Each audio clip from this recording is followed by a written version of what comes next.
Assalamualaikum warahmatullahi wabarakatuh. Ketemu lagi dengan channel PPN Febriandi. Kali ini kita akan membahas saham Deltamas, saham Demas. Saham Demas hari ini mengalami kenaikan 4,19%. Sekarang harganya di 174 per lembar saham. Kemarin masih ingat, saya masih 167. Dikarenakan ada news laba bersih Deltamas tahun 2022 itu mengalami kenaikan jadi 1,22 triliun. Melihat market cap-nya 8,39 triliun. Saham Deltamas ini juga rajin membagikan dividen setahun 2 kali ya.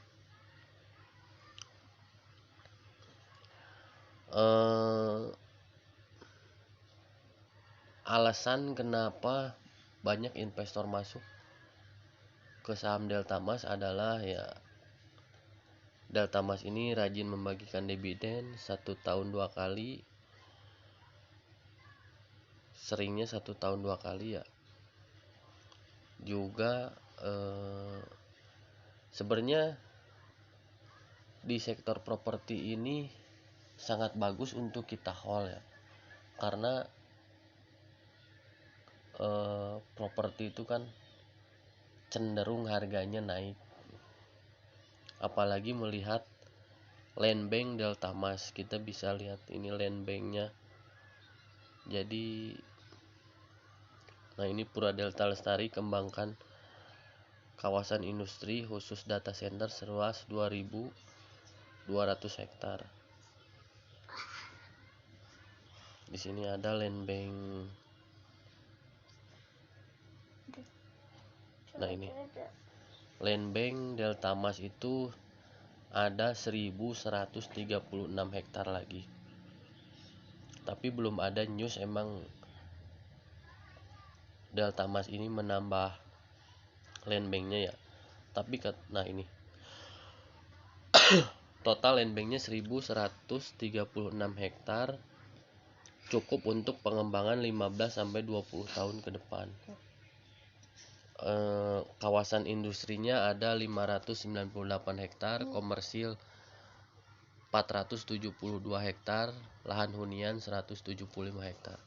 Kalau kita menghitung kalkulator ya, harga jual Deltamas ini kan lahannya itu antara 2,5 juta sampai 3,5 juta per meter.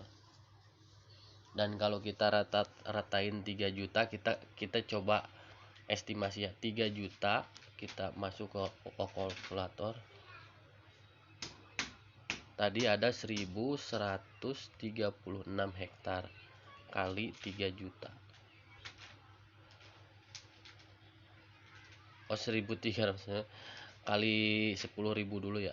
Karena kan 1 hektarnya itu 10.000 meter. 10.000 meter. Nah, ada berarti 11.360.000 meter kali 3 juta.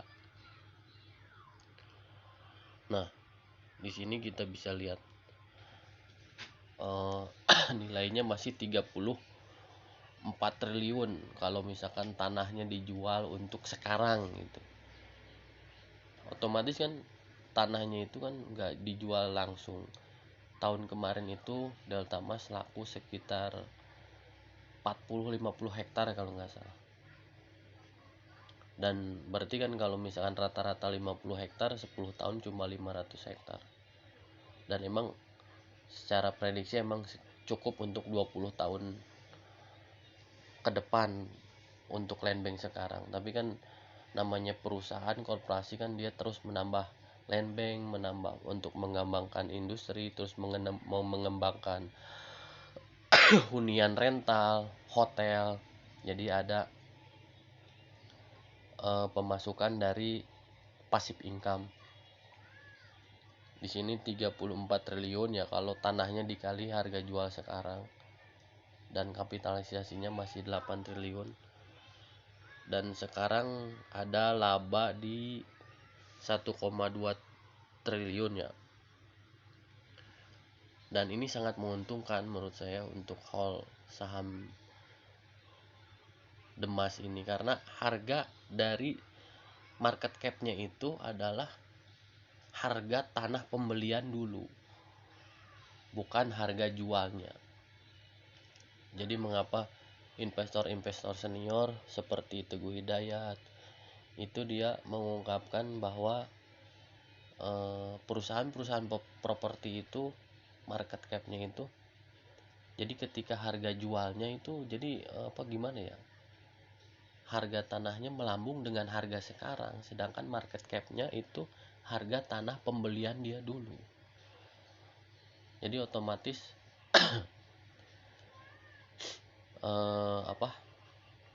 perusahaan-perusahaan properti akan menghasilkan penjualan dan laba yang meningkat dari market cap-nya karena penjualan harga sekarang. Mungkin maksudnya seperti itu. Dan Delta Mas ini adalah perusahaan yang terkenal dia tidak mempunyai hutang bank ya. Bisa kita cek. Nah, ini gross profit marginnya sangat tinggi, 71%.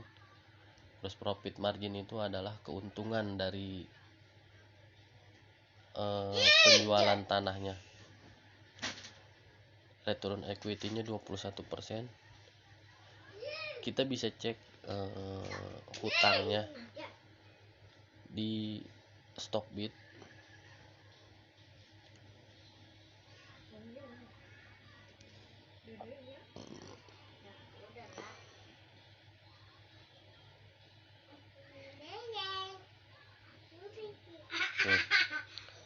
Kuartal 4 labanya 450 miliar.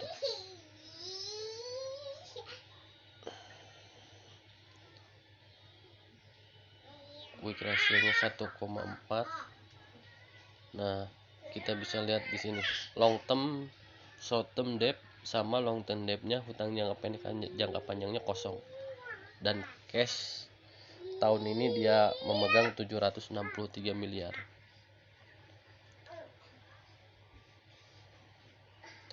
Jadi Delta Mas ini nggak punya hutang bank. Kepemilikannya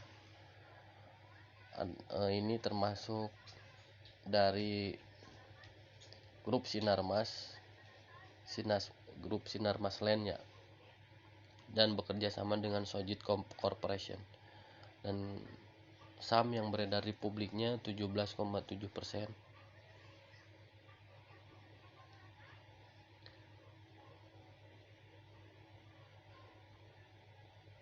Hutangnya makin turun, dan yang menarik dari Delta Mas ini yaitu land banknya masih banyak. Kawasannya emang enak dipandang mata sih ya.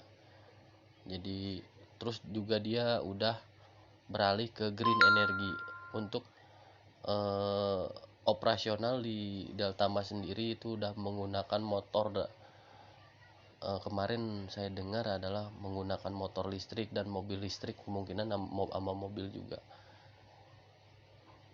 Jadi dia ingin mengembangkan kawasan yang ramah lingkungan.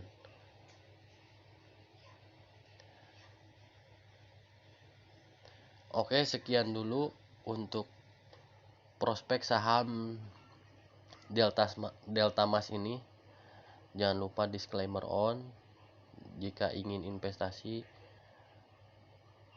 analisa kembali, kumpulkan sebanyak-banyaknya data yang menjadi alasan kita untuk berinvestasi.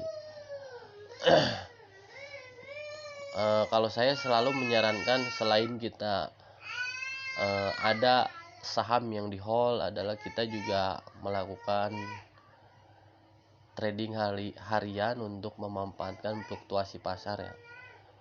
Jadi ketika harga naik ya sebagian sahamnya kita jual dulu, nanti harga ketika investor pesimis harga turun kita bisa serok lagi, tapi sebagian juga kita hold untuk jangka panjang.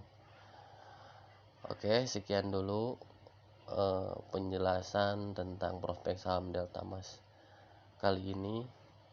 Disclaimer on. Salam cuan selalu. Assalamualaikum warahmatullahi wabarakatuh.